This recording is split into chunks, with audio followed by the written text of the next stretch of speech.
while we were doing a moment of silence across all the stages, we got a bomb threat through. How snipers? Welcome to the podcast. This is not for radio. Caution, it will contain some swearing. Want to obviously thank the show sponsors, which is Jim Beam, embodying over 230 years of tradition, making every sip a taste of history. And for those that jumped on and became part of the top brass, the Sniper Elite, for the extra episodes, the Monday, Tuesday episodes with the Black Friday special, let's just jump right on in and whip out some winners. Mike Calder, congratulations. Chris Cullen, Dominic Milne, and Kevin Kelly. So, and we've got Kevin more. Kelly, that's a fucking cool last name, isn't it? It's like a race car name. So there's a whole bunch of Jim Beam Black branded merch. So we've got like hoodies and jumpers and a travel backpack and duffel bag and bomber jacket and a whole bunch of stuff. There is more people, but you need to check your spam. So if you're a Sniper Elite and you're like, oh, I wonder if I got amongst that. I'm new to that, or I've been a Sniper Elite for a while, check your spam because Teagues has sent out a bunch of emails. So we'll get to some more of those on tomorrow's podcast. Today's podcast, got a special guest, speaking of Jim Beam. His name's Andrew Tuck. He runs the Jim Beam Homegrown Festival here in New Zealand. It's been going for like 18, 20 years, something like that. Yeah. It is the biggest day in New Zealand music, all genres, like a crazy amount of acts, over 10 hours on 5 stages. Yeah. It's absolutely the pinnacle of NZ music globally. Also, as well, we've got a war story from Jay involving a young dude sticking things where the sun don't shine and then getting called out by his old boy. Fucking play silly games, win very silly prizes. And then, as well, on the podcast, we'll let you know how you can get your hands towards the end of the podcast on our brand new Not For Radio hats, which are the country trucker caps, which are sick. There's 4 different styles. They are going on sale on Monday. And you'll find out at the end of this episode how you can get your hands on them. And also, we're going to run, first up, a war story from the one and only Richard Bradley. And he's got a beauty that involves a bit of old tech, a fax machine. Enjoy the podcast. Attention, snipers! Gear up and hold your positions. It's time to load up some war stories. Your tales from the front line, brought to life. Prepare to fire. Richard Bradley. Pew pew. Step up to the trenches. Dick Bradley. Saving a few yarns for brighter days. Thought you guys would appreciate this one. In the early 90s, I ran a small business doing stuff, which required me to have a separate line for a fax machine.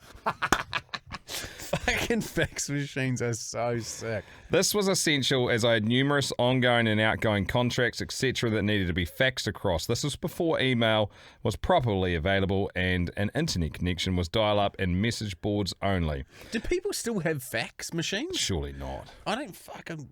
You get devoed when you'd call someone and you knew you got the fax line. No, you could if you had a landline. Yeah. Then it will work. In my town, there's also the head office of a very large banking institution. And again, pre this digital world, they had normal phone numbers for many of their departments and issued a phone book to all their branch offices with important numbers listed. One year, the new issue of the internal phone book had an error. Yep, they'd misprinted my fax number as the key contact for one of the head office departments. But this wasn't any old department. It was the head office line to check the validity? Close enough. You know you got it. Fuck it. Of bankers' drafts and bank-issued checks. So just checking whether or not the checks were legit. After a week or so of answering calls and politely pointing out that this was not the department they were looking for, I managed to get a contact number for somebody at the bank to advise them of the error and ask them to issue an update or something, as I was now getting 20 to 30 calls a day, impacting my ability to actually receive faxes as the number was constantly engaged. This continued for a couple more weeks and I continued to complain, but like all large institutions, nothing happened and I was told I'd have to put up with it until next year's release of the phone directory. Fuck that. Or go to the expense and the hassle of changing my fax number, advising all of my clients, etc. This was not the answer I wanted and I decided to play a game to see how long it took the bank to take it seriously.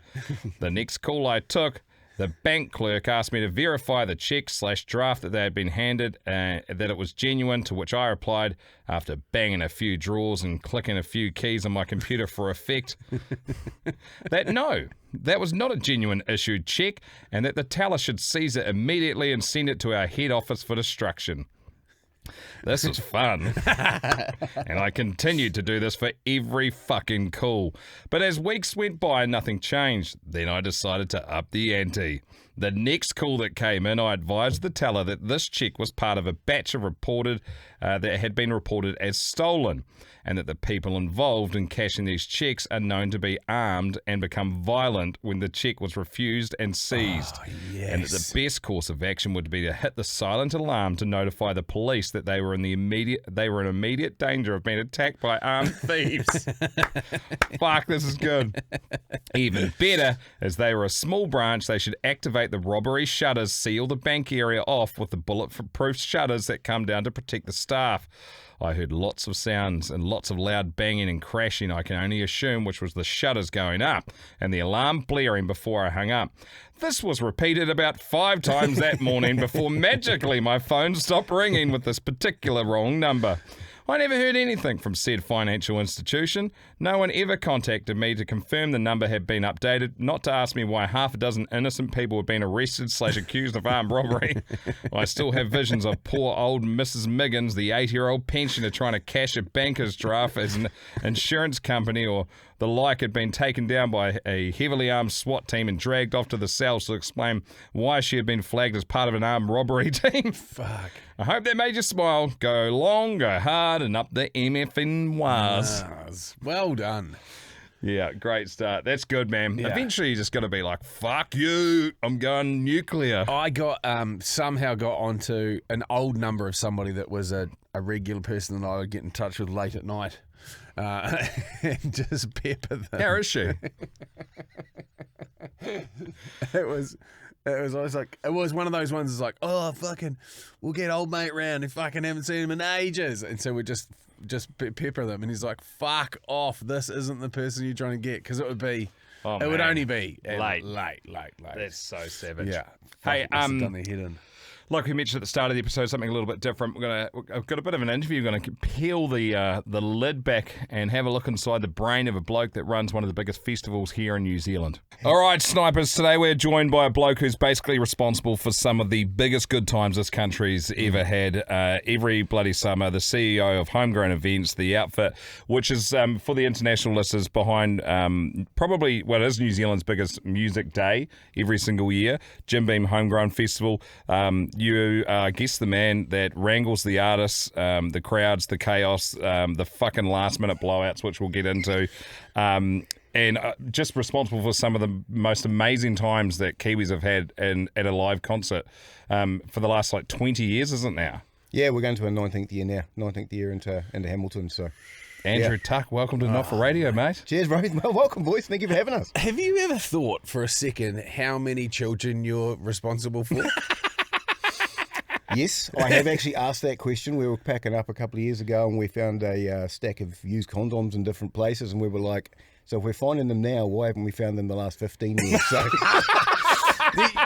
that point, you're like, I don't know. The cold-hearted reality of it is now that you will have kids that were conceived in the early years now attending as attendees. Oh, my gosh. That's a very good point. That's I hadn't thought about it like that. Man, that's a crazy ass setup. So for those people that the internationals, it's the biggest celebration of New Zealand music every single year. It's one that has become a rite of passage. Yeah. For a lot of people, it's one that in advance, rolling bookings in hotels and reservations at restaurants and bars have always been there. Wellington has been the home of it for the longest of times. And this year, this next one coming up, is back to where it all began. Full circle back to the Tron. Yeah. Why?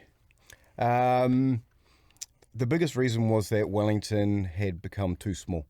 And with any event, if you don't keep changing the layout and mixing it up, it becomes really boring. So if you look at historically events that keep doing the same thing, they're not there now. Yeah. And a classic example is a Big Day Out. Amazing festival, amazing acts, but it was always located, everything was the same. So eventually, if you miss a year or you miss 2 years, you're kind of not really you're missing the acts, but you're not missing anything fresh. Yeah. And we'd kind of got to the point where we'd used every square centimetre of Wellington waterfront to the point we're building scaffolding on top of scaffolding to put bars underneath and shit on top, and it was just everywhere. And the ability to take it somewhere where we could grow. Done 18 years, and when we first started, they said we'd only last 2 years because New Zealand music wasn't strong enough. Yeah. And we were like, we've done 18, let's make sure there's another 18. Yeah. For the international listeners, because at the moment I think the most listeners we have on this podcast is the UK, then Australia, then New Zealand. Explain exactly the amount of stages, the artists that you have to book, and I guess for the new Claudelands venue, how much space you've got to work with. Yeah, so we normally have 5 stages, all supported by a different radio station. So we've got a rock station and My FM. So each one has one of those. So you can have electronic music playing, you can have rock music playing. So we have 10 hours of music. That's all Kiwis. Yeah. And it could be Kiwis that have gone overseas and been amazing, come back, we play them. But as long as you've got you're a Kiwi in some way, shape or form, you're welcome to come and play. What happens if there's like one Kiwi in a 5-person band? Will you take it? Yeah, what is the percentage that we need here? If the Can we guy- go through once again a little bit of DNA testing and go, well, fucking turns out, believe it or not, there's when the Māori All Blacks toured back in 72, the lads played up a bit, and in England, Ireland, Scotland, and Wales, there's quite a few descendants. We do it on a case by case basis, and the whole key to it is just being true to yourself and true to what the event is. And if I think for one moment that the audience is going to turn around and go, fucking, that's a pretty shit line. Yeah. Then we'll say no. Yeah. You know what I mean? It's got to be. You got to be able to look at your audience, and the audience go, yeah, fair buck. There's enough people in there to constitute it being Kiwi. This is an interesting conversation. I mean, Troy Kingi, so one of the absolute greats of New Zealand, and he has put out an album in every single genre that every single stage can It's support. going to be done after that, eh? It's Yes. 12 years of 12. I think it's 12 years of 12 different And genres. he's just put out a brand new album, probably last week before maybe. Is there a possibility for the first time in Homegrown history that he could play every single stage in the style of music? 'Cause Imagine it. Like, even if it's a short set, fuck me, that would be spectacular. Absolutely. Yeah. Yeah, no, That'd be we've so cool. we have thought about that. We've got different ones. You look at the Cora back in the day. Yeah. They played on the rock stage, then they moved to Park stage. Yeah. Someone like Troy, he's played on 2 stages now. Yeah. But yes, if we got to the point where he goes, I've got enough content to be able to do all 5. Oh, Yeah. man, the In a best. day. We'd go in a day. Yeah. Then we would go, right, you've got these your 15-minute slot there, these your 15-minute slot there, and play them through the day. I think that would be epic. That Oh, would be mate, so sick. cool. And once again, if you're not familiar with Troy Kingi's music, he is like a savant. Basically, he is just one of the most accomplished musicians that the country's ever produced, I'd say, and is so. His wealth of knowledge in every single music style and his musicality is, I reckon, unparalleled. Like he would slide into a dance music stage and be able to absolutely move And he'd pull it bodies. off. That's the thing. He wouldn't just do it, he'd pull it off. Yeah, and look fucking badass doing it as well. How many acts, artists, bands across the 5 stages in 10 hours? So this year we're going to 7 stages. Yep. So we've got a few things that we're going to add that they haven't been announced yet. But at the moment we've got 55 acts across the... How do you make money after paying 55 acts to come? Well, you get 50. Very carefully. Yeah. Not easily. Because I imagine there's not as much wriggle room in a festival like this because like you go to a normal gig would have max 4 artists playing. Yeah. It's really... we've got to play it really well. It's not easy. But again, this year is going to be something really special because we're putting all of our acts into one green room. So there's going to be 55 acts in one space. So they'll all have their individual dressing rooms that they'll change and chop in and out of, but the whole lot will be together. So it'll be one massive, and I think at the moment there's about 800 people in there with them and their guests. So it's just going to be this space that's just going to be dedicated just to the artists, and really hoping that they have the time of their life. But this is one of those points of marination where you all of a sudden have like a Kaylee Bell link up with a fucking, I don't know, racing, and they create some hybrid. Like that's when those connections are met, and that they never get to catch up on this level because they're always in different parts of the country for touring, and there's no crossover, or they're overseas. That's why or they love it, whatever eh? They all talk. All the artists talk about it. They go, it's just like a big reunion. That's why we've moved it to the third week of March now, is because it's kind of when they'll finish their summer tours. And it's kind of like the end of summer Christmas party. Yes. And they all And get that's when together. summer turns up in New Zealand as well. Guaranteed good weather. And they come in, they have a good time. They play some amazing sets because it's kind of the last one of the year before they're either touring overseas or they're heading off on their writing campaign or whatever it is they're doing. But yeah, that's one of the things that makes Homegrown pretty special. We were chatting before the podcast started, and you were sort of saying that you're going to be wrapping things up at the team is like December 15, and everything should be cleared off your plate, and then you'll come back. And then there could be stuff that pops up. What are some of those things that pop up that are like, because you don't have a lot of time as soon as you get back. No. There's a squeeze comes on, and you guys need to resolve any fucking issues that pop up like real fast, and that must happen all the time in your job. Yeah. There's always those last minute things. It could be a partner that wants something different, or a sponsor wants something different, and go, I wanted this, but now we've changed our mind. It could be Motherfuckers, eh? Motherfuckers. It could be an act Yeah. that's gone, hey, listen, we've been offered this gig with an international doing something, and you go, it's really good for your career, take it. Yes. But then you've got to replace them. Yes. So then you're frantically going, who do I replace them with? What does that look like? Yeah. All right, because again, it's all about availability and not playing too many acts year on year. There's always something. It could be regulatory, could come through. Building consent could get turned down. They could go, no, we want the engineers to go back through it again.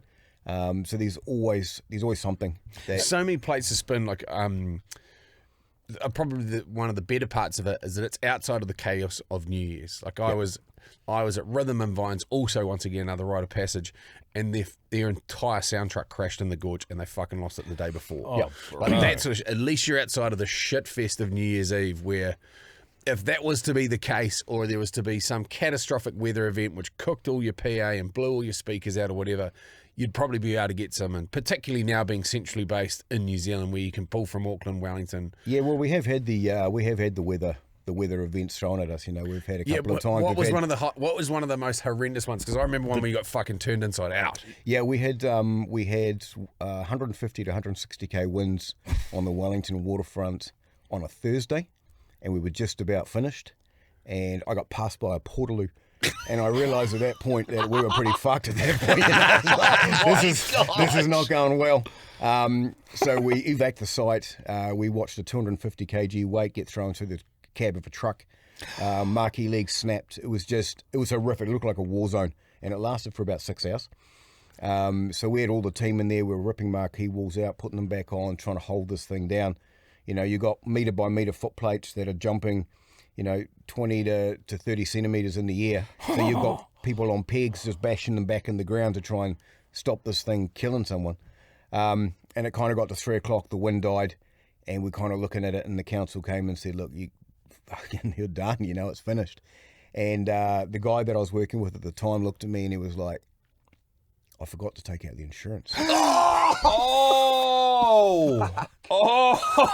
are the gnarly curveballs. So I kind of looked at it and I was So like, when he picked all of his teeth up, and then he came up with a plan. he was just sitting in the office just going, what do we do? So I just went out to the boys then, and there's about 30 of them, and I'm like, look, I got some good news and some bad news. The good news is the weather's stopped. The bad news is we've got to put this back together. Yeah. And it was... Was that the year it ended up being a 2-day festival?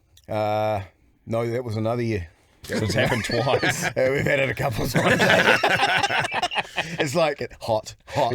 Keep touching the fire. Yeah. Has there been a point where you're like, I'm fucking done. Like, I don't need this. Like, you spend there, like, particularly for you, you build this for everybody else, and they turn up, party at your house, trash the place, and fuck off, and you don't get to see hardly any of it. No, you don't. I don't see anything. I stay inside a kind of, I guess you call it a studio, in a command centre, and we watch everything on cameras and drones, and we sort of control and pull and push the pins around, but we don't get to see one act.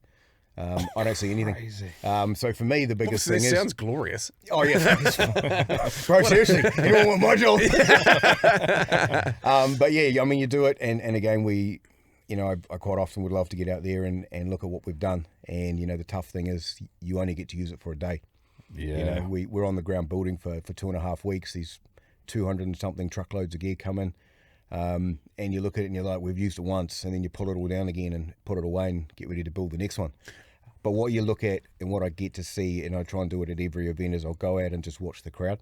Yeah. And I'll watch the crowd for about 10 minutes, and you see the smiles, you see the joy, you see the happiness, and you go, that's why we do it. And then you'll hear somebody from a band that's gone, hey, did you know that Stan Walker's just jumped up with these guys and I've just pulled an epic track out with Dave Dobbin or whatever it may be, and you're like, fuck, that's mean. Right? And that's why we do it. So those little moments that you see that you go, that's why we do this stupid job. Yeah, there's those cultural moments, like was it Dave Dobbin singing "Welcome Home" or whatever it was, and that was like everyone was fucking crying and Yeah, I arms was around crying each at other. Yeah, it was pretty magical stuff. Yeah, and that was, if you look after the mosh shootings, that was the week before Homegrown. Everyone was shut down, no events running. We were meant to shut down. I spent about 72 hours working with the CIB on a plan of how we could hold the event together. So we did that, but then while we were doing a moment of silence across all the stages, we got a bomb threat through. So we ran, my business partner ran 4 stages and did a minute of silence, and we evacuated 10,000 people with SGT and cleared the bomb site. We were the first event to ever invac. So we evac'd, checked the site, dogs came through, cleared it, put the people back in 32 minutes later, and Shapeshifter started playing 40 minutes after the initial bomb threat. Can we just fucking, I mean, that is just fucking human chess. So the only way I got to see the moment of silence was on a video. And then I cried, and I was like, oh, that was beautiful. You guys did a great job. Yeah. Man, and without the continued support of Jim Beam, like, there is one thing when you're building infrastructure and it goes up and you go, okay, cool. If there isn't that belief in what it is that you're doing, you don't have that great partnership, then it's like fucking start from scratch every single time. Totally. Like, you just need something taken off your plate. Yeah. And without them, Jim Beam's been amazing. Like, they've been the naming rights sponsor for 16 years. They were partners with us when we did the X Games. And I guess their ethos, because a lot of people have questioned why we have, an international company sponsoring us. But their ethos is so much like us. Yeah. Like, they want to do things and do it well. Their thing of come as friends, leave as family, sit around, have a drink, have a good time. That whole people are good for you. All of those things are just, that's what we want. That's why we get the people together. Celebrate moments. Totally. So the ability to have them as part of that journey year on year means that we can build and grow together.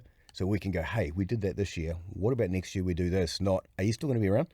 So you're already, as you're talking through the day, you're like, hey, we'll do this next year. I've got a really stupid idea. Why don't we look at this?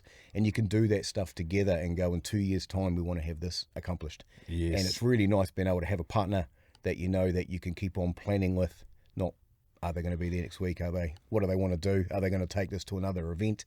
But to be able to work with them like that's been It'd magic. be one of the longest running sponsorships of anything in New Zealand from a brand, eh? I think so, yeah. Yeah. Yeah, easily. Kudos to them. Yeah, well done, Jim Beam. And also for the podcast here as well. Yeah, you make a great product. They make a great product, so that's why the partnership works. Because, like, if you weren't happy with what they were providing, then you wouldn't be there either. Yeah. And I think, again, it's just, I guess in business, it always comes down to people. Yeah. If you're working with good people, then your job's quite pleasant. If you're working with dickheads, then it's just like, fuck. And I guess the sponsorship. You see Showboss Teagues is just nodding your head over there. Oh, we know who that is. Yeah. Dunc's actually that hard to work with. Contrary to popular belief. Hey, what about some of the issues you've had, without naming names, but some of the issues you've had with artists, whether or not that be like, they couldn't arrive and you've had to last minute like change or like lengthen sets, or someone's had a monumental blowout or woken up in the cells, or over-revved on stage. Yeah. We've had a couple of things. Yeah. We try and hide those as much as we can. But I have had an artist that got so boozed the night before that they couldn't wake him and get him up. And then they got in the afternoon. Got onto the room and realised that he hadn't made it home from last night. So full MIA. Full MIA. So it was like, okay, his set's in an hour. What do we do? So then we got hold of Lady Six, and she was already playing on one of the stages. And I said, look, can you flip your set, do that set there, then jump over to us, and can you do the set again? Yes. And she was like, yeah, okay. What a champion. She pulled us out of the shit. Otherwise, that was going to be the longest changeover of an hour and a quarter that you could ever imagine. Yeah. But no, she was awesome. And What so else? you get some really good ones. And she's a consummate professional and so slick. And I could literally, and she's a voiceover artist, I could listen to her read the fucking phone book. Yeah. You know, Yeah, she's amazing. Beautiful voice, super, super talented. Yeah. No, there's some really talented ones in there, but most in all, like, there's a lot of work done in the background, like even flights. You know, we've got to book all their flights, we've got to book all their accommodation, we've got to move them from the airport, we've got to feed them. You know, there's all those things that we look at. So a lot of that work, like we're booking artists in sort of May, June. And then we're booking flights and we're creating itineraries and we're doing travel plans. How many flights would you book every year? Because obviously you say, 50 acts or whatever. Yeah. But then obviously... I think last year was just on 500. So that's 500 there, 500 back, but then they might not be going back to the same place. Yes. So they're flying in from Christchurch to Wellington, but then they need a flight to New Plymouth. And then we've got to make sure that this band's coming in then, but they've got two of them that can't come until the evening, so then it's another van. So we'd have about 10 vans with trailers on. Just rolling the whole And that's time. what they do. They just pick up, drop off, pick up, drop off. And then the logistics in and around moving that much equipment, because I mean there'd be a standard PA speaker set up with probably a couple of adjustments. They've got everything. So when they get there, they just have to bring. They if they run a set drum kit, they'll go, hey, that's what I want, and that drum kit will be as they are going onto their set. That's the drum kit that's rolled on stage. Man. So the tech team and the production team behind it they do a lot of work, man. And Yeah. Dexter and his team that do that, that's massive. You built a family with Jim Beam Homegrown over the last, however many years, almost 19 years. Has the majority of it stayed the same? Because obviously you get contractors in for it, but... Yeah, so the crew that I first started with, I started working with in 2000. Yeah. So it was all when we had sort of no kids and... we could just sort of love life in the event game, It seemed like a great idea at that age. It's like, fuck, this gig is good, man. This is a good gig. Travel the country and do events. So we got a bunch of boys and girls that have started with us right from then, and a lot of them are still there. So it's a chance that we sort of say to the wives and that they've told their wives most years that, hey, we need to go down and help Andrew. He really needs us. He can't do it without us. I'll be gone for 10 days. And then 10 days after. Yeah. So, but it's really great because it's kind of our chance for everyone to catch up. And every year, with everyone's lives being so busy and kids going from little into teenagers and leaving school and all that sort of stuff, it's kind of the one time of the year that whole crew gets back together. And there's about 45, I think, is my core crew. So within the week before, all of that team's on the ground, working together, having a laugh, absolutely ripping on each other, like it was last year, and nothing changes. Everyone gets a nickname after a period of time. Yeah, you can get a nickname for anything. So you start looking around. Any memorable ones? Anything can be shared on this for any particular. Oh, look, you've got one of the boys' nickname's Huggy. And the reason he got that is he took his shirt off once and he was the hairiest man you'd ever seen. So they started calling him Huggy Bear. Yeah. And then it just turned into Huggy. So that's his name, that's stuck. We had a young fella work for us and he was always asking where Smoker was, so he got Kit Kat. And that lasted a year. He lasted a year and then he was gone. Take a break.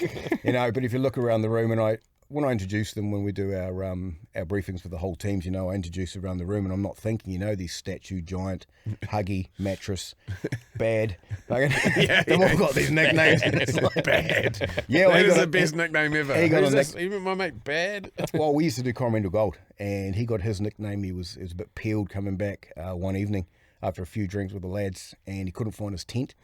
And as he found it, he tripped and went straight through it, and all you heard was his missus in the background screaming, "Bad Harley! Bad Harley!"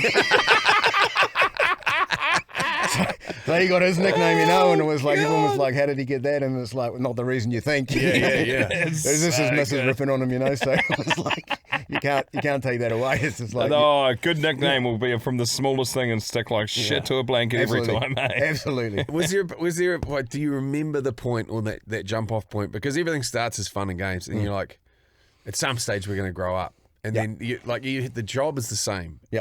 And you were a professional then, but you would consider yourself to be. I hope I've learned something in 27 years. Yes, yeah. Do you remember the point where you're like, fuck, we're onto something here. Like this is what success looks like. I mean, you've done all the other ones, the X Games and the Coro Golds and all the rest of those bits and pieces. Yeah. And this would be by far the favourite child. Yeah. I don't know if you ever do. Yeah. I think you're only as good as your last event. I sort of look at it and go, you'll do something in 1 year and you, it wasn't good enough. I should be better than that. So you're always challenging yourself to do something better than that. So I guess the way I've kind of learned that I know something is, one, I come and get to talk to you guys, so you guys must think I know something about something. That's kind of a good thing. But then I might get asked to speak at a conference or asked to do something where they just want to pick at my brain. And it was kind of, I guess I've done that over the last 6 or 7 years. So I guess it was kind of at that point that I realised I had something to share with people. And I kind of knew what I was talking about. But again, I still look at it and go, we've got so much to learn every time we hit the ground, because, we're not on the ground for the whole year. It's not like we do building on the whole year. No, we're constantly planning and changing. So yeah, it's you'd also see you would probably be one of the greatest readers of the pulse of New Zealand music and the New Zealand music industry. You can see who's coming through, who's available, and it would probably be fair to say that there's been maybe for the last 5-ish, maybe 5-10 years, a bit of a lull in terms of new talent coming through. But in the last probably 18 months to 2 years, there's been an explosion of talent. And then this is across all genres and sort of even breaking into genres that we've never been represented in. And this is the crazy thing, like if you look at Te Wihi and Hori Shore, we booked them 6-7 months ago, and we've got them opening up our park stage, one after the other. Right? I look at them now and I'm like, shit, man, you guys could be playing 3/4 of the way down, and you guys are firing, you're on fire. But that's one of the bits of Homegrown that makes it really cool. Like, I remember when Devilskin opened for Homegrown, and they were so honoured. It was the first time they played, and now they headline. I remember 660 when they first came on. They played second, and they were all nervous boys at the back of the shed, just ready to get on stage, pumping themselves up. And then you look at them and got to the point where not only did they headline, they sold 50,000 tickets. They went on to, I couldn't afford them at that stage. They were amazing. And again, honoured to have them come back this year as a sort of a commemorative moment of where they began and where they are now. So we're stoked to have them. So watching these bands that kind of begin somewhere and you think, they've got traction. There's some that go nowhere. But there's some amazing ones that you look at and you're like, wow. This would be one of the first years that she had. I mean, obviously they've been sort of in and out over time, but now that they've called it quits. Like, I wonder if the boys are going to be in attendance just to have a watch, because you never get as the talent to actually sit there and soak it up without thinking, hey, we need to be there for a sound check and we need to do this and we need to be there. Like, this would be the first time in their careers that they can kind of heels up and just head along as a punter and have a couple of Jim Beam tins and just enjoy it with everybody else. Like, even when she hadn't been playing, I think John had like a solo stuff that he would have been playing with in the alternative years. What excites you most about next year? New venue, obviously, is the capacity 50,000? We're going to do it, cap it at 35,000. Yep. Again, just want to see how the city handles it, because it's new.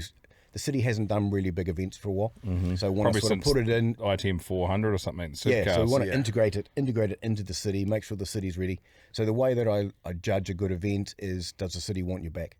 So does the council want you back? Do the police want you back? Do business owners want you back? And if they all turn around and go, shit, we have you back, then you can tick a box and go, that was successful. The thing that excites me this year is that the space we have means we can do some pretty cool shit. And we've got some pretty cool shit that's going to happen. So to be able to walk in and go, that's cool. For people to actually even be able to get around the stages. Like, Wellington was beautiful, but it still took you 10 to 12 minutes to get from the furthest stage to the next stage. This one will take you 4 minutes. And you get to any stage in 4 minutes, which means you're going to see more music. You can watch half of this one and then go watch half of that set. You'll walk past this one and go, shit, I'll watch that for 10 minutes. They're awesome. I like them.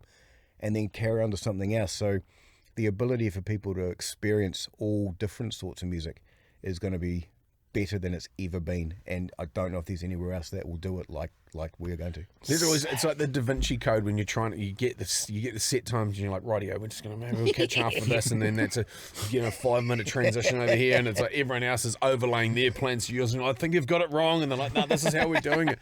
And I love that. So right. I love the juggle, and you know, I've been there more times as a punter than as part of the workforce of jumping up on stage, and I fucking love it. Like that's one of my favourite things about Jim Beam Homegrown, is because I love New Zealand. I'm a massive fan of music, and although we work on a rock radio station, I love everything from electronic to reggae. And like I've got the full gambit, country, you name it. I'm into every music. I just love New Zealand music, and so to be able to get all of these acts that I wouldn't normally be able to see, this is the penultimate event. You know, like great to go and see somebody playing, you know, one of the iconic taverns around New Zealand while they're on their New Zealand tour, but nothing beats having that many people in that space at the same time. And everyone that they bring with them, like their fan base and the crowd and the crew, and everyone's celebrating what New Zealand music is. It's just the vibe. Yeah. You know what I mean? And I think that the vibe starts with how we treat people, and we've got some pretty tight ethoses around how we want shit done, whether that be security or anybody else. But then it goes from them, then the people are having a good time, but then the band kicks off because they are having a good time. So when you start putting happy and happy and happy and you put it all together, you just have this explosion of, why did I have such a good time? I have no idea, but I want to do it again. That's the vibe. That's it. And that's exactly what you want, you know, and it's you can go to so many different gigs now, and you kind of go there, and if you look at it, gigs are pretty much the same sort of thing. You know, you've got a stage, you've got music, you sell beer, you have a toilet, all those sorts of things. So the thing that people remember is experience, right? But it's hard to create experience. So the thing Homegrown's always prided itself on is it's always about the punter, it's always about the audience. So money doesn't come first, acts don't come first, because the acts will always be looked after. You know, no matter what happens, they're going to be picked up, dropped off, treated like absolute gods, and we thank them. But if the audience is your main focal point, if I go to a bar, how fast do I want to have a beer? Yeah. I want it 30 fucking seconds, man. Yeah. I don't want to stand in a queue. I don't want to have to buy 4. I don't want to have a warm one. Yeah. I want a cold beer, and I want it fast. Yeah. If I take my partner, she wants a clean toilet that she walks in and smells of fucking roses and is immaculate. Yeah. Right? So those are two important things. So now we have a bar service that you can get a beer within 2 minutes. We have 42 people cleaning toilets the entire day. So that every toilet is cleaned every 10 minutes. Wow. So that you can walk in and you go, it's nice. There's not toilet paper on the This floor. isn't big day out at 4 p.m. Just so we have cooking in the sun. So we just have a whole crew that's dedicated to going, how do we make those little experiences better? Cool. You know, when I'm standing there with my cold beer or my cold Jim Beam, then I'm also going, I don't need to smash this. I don't need to do anything. I can enjoy it. Yeah. And then actually I can go back and get another one when I'm ready. Hey, hun, shall I go back and grab another cup? Yeah. You know, It's just not and an it's just issue. nice. Yeah. So it takes away that whole pissed off of standing in a queue. Yeah. Because you don't go to gigs basically- to stand in queues. Every stadium like show in New Zealand, you get that. Probably not at the new Takaha Stadium. You'd imagine in Christchurch. But we just But it's- we just experienced one. I'll fucking leave names out of it because I don't be that guy. 45 minutes to turn up to find out that you can get 2 drinks, and then they waited while they decant it into a cup, and it just grinds to a halt. And it was miles away from the stage. The queues for the toilets were out the fucking gate twice as long as it was to go And they've grab a decanted tin. it, so now they've taken all the bubbles out of it. It goes flat in about 5 minutes. Yeah. So I was like, why don't you just leave it in the can? Yeah. It's a perfectly good can. Yeah. Crack the lid and just roll. I think the reason why it went into a cup is because the guy had a financial interest in the cup company, so therefore they just put it. I understand it from a business point of view, but from a punter's point of view, it was a piece of shit. But that's it, right? So suddenly then you take the business out of it and you make it all about the audience and about the punter. So you should get a beer in 2 minutes. Why shouldn't you? Yeah, nor does Jim Beam want you to take their fucking great liquid out of their perfectly designed can with a brand that they've carried for since 1876 or whatever it was when they were first invented, and then take all of their brand out of it straight away. Yeah, and then make it flat by pouring it in with this big white head on the top. And you go, choice. Yeah. That was an experience. Yeah, and have a whole bunch of bar people with the bottoms of their fingers peeled off, thumbs, fingers fucked. They're not able to type on the keyboard for the next 23 days. It's so true, though. It's so true. Right, well, I think we're going to wrap it up there. Shit, this has been so interesting. Yeah. I knew it would be, because, like, obviously everyone's got war stories in whatever industry you've been in when you've worked in them for as long as what you have. But, yeah, that was fucking awesome. Yeah, and thank you from all the punters that have ever been there. You don't get to hear it from every single person, and no doubt you got great correspondence coming back in. But, yeah, like, from a veteran that has done a number of them, not obviously as many as you, but you put on a fucking great show. You've got a great team. You've got a great product. I love the partnership with Jim Beam. I love the fact that you celebrate New Zealand music and put it on a pedestal where it sort of deserves to be seen. And also the introduction and blooding in new talent and giving them access to one of the biggest stages in New Zealand so they can spread their wings into some of the biggest stages around the world. Without you, that doesn't happen. So thank you very much. No, I really appreciate it. Thanks heaps for having us, guys. I really appreciate it. He's a good man. I enjoyed that. Yeah, great chat. And really looking forward to it. I've never been to it in Hamilton, obviously. Could have done it. Was actually when it was closer to where I grew up at that age, but only ever hit it in Welly. Do you know what I'm like? I mean, a couple of days ago, day before? Yesterday, Lincoln Park got announced. I can already see the first quarter of next year filling the fuck up. I'm really hoping to pump the brakes in That won't happen. That won't happen. Just chuck some more Rav gas in there, Big Herb. Feel my eye twitching already. You know when you look in the mirror That's and you're like, this normal. thing's blinking away. Look, That's normal at your age. Okay, so PlayStation 5. We have the 30th anniversary edition of the PlayStation 5 to give away, which is the sweet grey number. And obviously 30 years of PlayStation, 30 years of play. Pretty awesome. And it's mean how they give us consoles to give away because we know people bloody love it. What was that stat when we were talking to the bloke from Ghost of Yote? Yote. Like 50% of the Planet Games or something? Nah, more. It's fucking outrageous. Yeah. That must include like what's that one that people play in their Candy Crush? Yeah. That Brownie was big on that at Vanuatu. Was From he? Built to Fish, yeah, man. I think he probably does about 5 hours a day on it. Fuck that. That'd be wounding.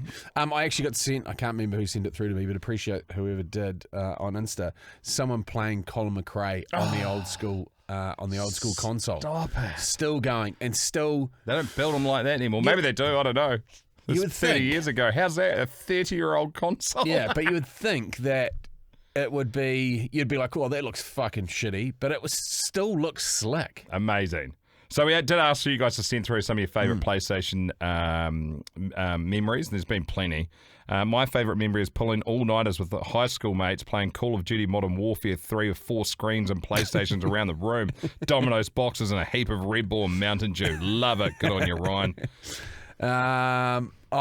This is from Chrissy Cullen. I'm a Kiwi, but living in Dubai.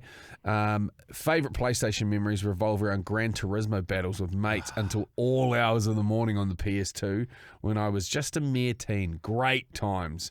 Just became Sniper Elite, starting to trawl through the back catalogue of Top Brass episodes. Well done. Don't know why I didn't earlier. Top work, lads. No, thank you, Chris Cullen. Boy, when you first started playing Gran Turismo and you had the Demio spec and you're like, fuck, I've got a long way to go before I get the Skyline. As you know, you look staring at the barrel of about 300 hours of gaming. This one here from Ray Beale. My memory of PlayStation 1 is getting my first game, which was Spyro 2, Spyro the Dragon. And I had to start it from the beginning every time because I didn't have a memory card. Remember you plug the memory card in? At least the first 3 months of having it back in 1998, I think it was. Another one here from Yuji. Most memorable moment, first played PS1 back in the 90s at a mate's place who always got the cool Japanese electronics. There's always that one cat. Yeah. I forgot about stacked, those. Yeah. What was it? Because if anyone had come back from the States and they would have gone to Radio Shack, and they have some fucking wild ass set of walkie-talkies or something. It's like you'd pick up the police on them. I remember it was back black and white because it was NTSC and we were PAL. So there was a crossover that didn't sort of fit in with New Zealand. Yeah. So you plug it in the game and it looked different at the start. Yeah, so we played Need for Speed until calluses formed on our fingers. Remember that you get, if you're used to running the gym, in bare feet on the wooden floor and you get this detachment blister on your fucking soles of your feet. Remember that? We'd have that on our fucking fingers from playing PlayStation so much. The skin would just be loose above the actual meat in behind it. Yeah. This from George Green. Best memory is my uncle who sadly passed away. Hell of a wild fella who didn't really do Christmas presents or anything like that, as he was a bit of a drifter. That Christmas, though, after he died, he left me and my 4 brothers a PS1 for Christmas. That he'd purchased for us before he passed. We played that thing all the time. Still have the thing with Jonah. Bloody bliss. Oh, John Lomu Rugby. Love the show up the Wards. Another one here from Davey Marshall. Morning, you lovely lot. Last week you mentioned you wanted gaming stories for this comp, so fucking here is mine. You can call me Dave, because that's my fucking name. 30 years ago, my parents didn't have much coin. Mum was disabled. Dad had a shit job, so we didn't have much. But what we did get, we appreciated. But the Christmas the original PlayStation came out, they saved up and bought me and my sister one between us as a joint Christmas present. Oh, the deals I used to be doing to get shit for Christmas. I was trying to get a motocross bike, and I was like, this is when I'm 9. I was like, Dad, can we sell your car? yeah. I was like, I don't need Christmas or birthday presents till I'm 21 if I get a motorbike. Like, no. I'm like saying 21-year-old Jay riding around on a Pee-wee 50. Yeah. It was an XR70. Oh, yeah, that's all good. Yeah, we opened it. And from the moment the wrapping paper hit the floor, we had it rigged up and absolutely hammered it. Rayman, Actua Soccer, Street Racer, True Pinball. Absolutely loved it. Usual squabbling about what we were going to play, but we played together and it was the best Christmas ever. And then Boxing Day. PS1 was set up on the living room carpet right in front of our square 28-inch CRT TV. Yeah. Boxing Day started pretty much where we left off. Me and Laura arguing about what we're going to play. Enter the dog. Let's call him Ollie, because that was his fucking name. Our 4-month-old golden retriever, we were given him for free by a breeder that we got a previous dog from. All she wanted for him was to stud a couple of years later. That way she didn't need to pay for all of his life and bills, but then got paid hundreds for puppy that he signed. Anyways, me and Laura were merrily playing when the fucking dog walked up, squatted and pissed all over the fucking PlayStation. It instantly fizzled and stopped working. Oh my God! Dead. Completely dead after 1 day of ownership. Now, like I say, my parents had saved up hard for this thing, and my mum, rest in peace, Mum, miss you, knew what to do. She dried it out, boxed it, back up, and took it back to Toys R Us, and did her best faux angry face. This is faulty. It ruined my kid's fucking Christmas. I want a replacement. The guy dealing with it even dropped the, geez, it kind of smells a bit funny. Thanks for all you do. You guys have helped me through some dark days in the past year. Up the wires, because I'm from Doncaster. Come on, you Dons. Fuck it. Go Mumsy. Dog piss would reek once it's dried out. That's gone in the hot water cupboard. That is fucking peak level devastations for Christmas. Like, it doesn't get much more devastating as a young person. Especially back then, because that was fucking new tech. Yeah, or when like a dog would chew through like a cable. That's what I thought it was going to be. It's like, it's Christmas time. It's going to take 3 weeks to get a cable. Yeah, because that's the shit part. Yeah. So you get a knockoff one and it fucks the PlayStation. You get like a surfboard with no leg rope and it's pumping. You're like, fuck, when are the surf shops opening again? Nowadays they fucking open 24/7. Yeah. Okay. We'll finish up with a war story. Then some great news. Oh, can people still enter if they go back and listen to the Sniper Elite episodes? Have we still got entries open? Nah. Okay, we're going to do the draw for the PlayStation tomorrow afternoon. So that's for the Sniper Elite top brass only. Snipers, reload. Another war story incoming. Eyes on target, scopes dialed in. Let's see who hits the mark. Now, there's one here that Teagues has stitched me up with, which is anonymous, which I may just save for tomorrow because I don't know if I have the stomach for it today. This one, however, is from Pat, and it's under the category of an injury.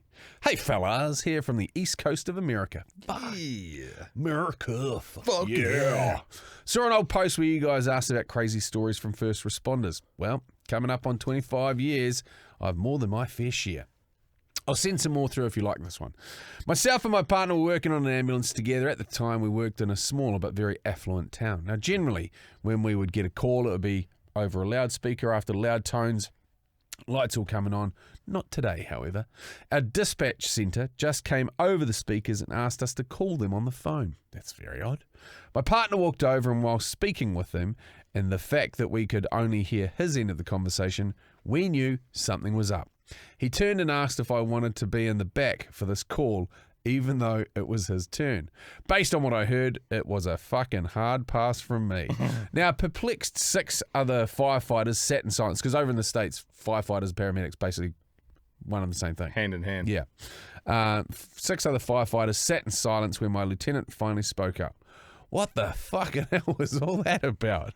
He then proceeded to tell us what we were now going to be dispatched for. A 12-year-old young man with what we will call a marital... What's he done? This is 100% going to involve his dick or his bumhole. Number 2. What's he accidentally slipped on in the shower? A 12-year-old young man with what we can only call a marital aid stuck in his rectum. Oh, no. Ooh, with eyes wide, everyone else in the room asked, what the fuck was going on? He just threw up his hand and headed for the truck. At the same time, our tones went off and we were being sent to an address for an unknown medical. We headed to the address, and upon arriving, my partner exited the truck and headed to the front door. Generally, we grabbed bags and monitors and all sorts of other equipment when headed into somebody's house. This legend didn't even fucking grab a set of gloves. He knocked on the door, met by the dejected 12-year-old boy. Without any fuss, my partner asked only 2 questions. Did you call 911? Is it still in there? Both questions were met with a sullen head shake. Yes. Oh, now here is where it gets funny. It's very pretty funny. In this small, close community, apparently a neighbour had called this young man's father after seeing a fire truck and ambulance in front of his house. And while sitting in the back of the ambulance before we even got the chance to move, this young man's cell phone rang. Guess who it was? You got it, Dad. I then watched and with all my strength somehow stayed quiet while watching my partner explain to his father that we were taking his son to the emergency room and exactly why we were taking him. Fuck me, it was brilliant. After dropping the lad off and my partner giving a complete report to the nurse, he exited the room and proclaimed that the father was not nearly as mad or surprised as he should have been. Oh, not again. I then proceeded to blow his mind when I dropped one phrase. Just think of how pissed his mum's going to be watching the mental gymnastics in his head as he realised that a 12-year-old isn't able to purchase said item, so there's only one logical place that he got it. Mum's top drawer. His fucking jaw hit the floor, and we still work together today, and that was almost 15 years ago. Keep up the stellar pod. I'll be happy to send in more if you like. Yes, we would like. What happened at the end there? Was that his work colleague's son? No. I was like, oh my God. So he walked back out and he was like, fucking imagine how pissed off the old guy was going to be knowing that he's whacked a fucking adult lockpick up his shit snipper. Like, once it goes beyond, like, once it's, like, gone, it doesn't want to come out weirdly, eh? There's a lot that comes out of that hole. Tell me more. Yeah, how do you know so much about this? Well, no, there's a great bit that Jim Jeffries does about the vibrating egg that he sticks up his own bum hole after going to a sex shop in Amsterdam with a wall full of dildos. And it's the first time I heard Jim Jeffries. It's one of the most ruthless bits. Didn't you play it to like your father-in-law or something? And you're like, this is, and Anna was like, what the fuck? But you've got her around because she's been to a Jim Jeffries show. Yeah, man, I couldn't believe it. It's so ruthless. Yeah. He reckons so. It split open and like he took it home and then it went up there, and as he was trying to like get it out, it like split in half and then it started pinching the inside of his bumhole. Fuck. Doesn't sound like a good time. No. It's almost like a black hole. That's why those fucking butt plugs have got like a stopper on them, twice the size of the actual fucking plug itself. Oh, wow. Or the T grip. Who was that sent that in?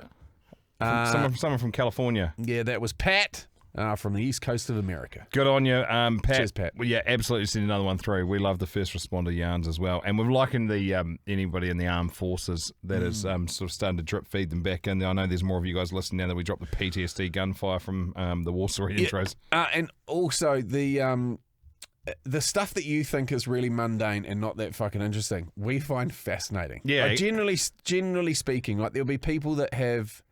I was listening to someone. I might have even been on the breakfast show on a radio station.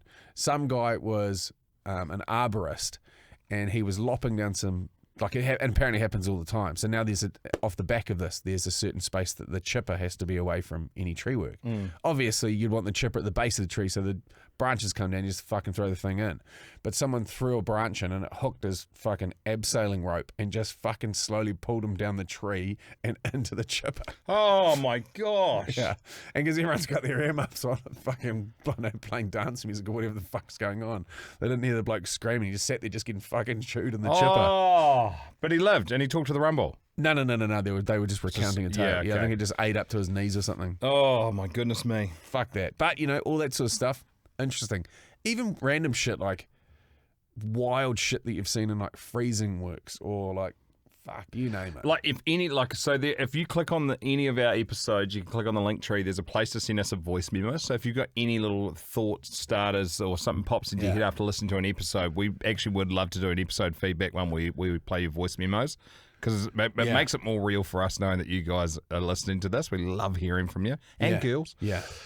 So, by all means, send them through if you've got any feedback from any of the old episodes. If you're just like, oh, fuck, I've got a yarn off that. Just fire it through while you're like cruising along or you're on smoker or whatever.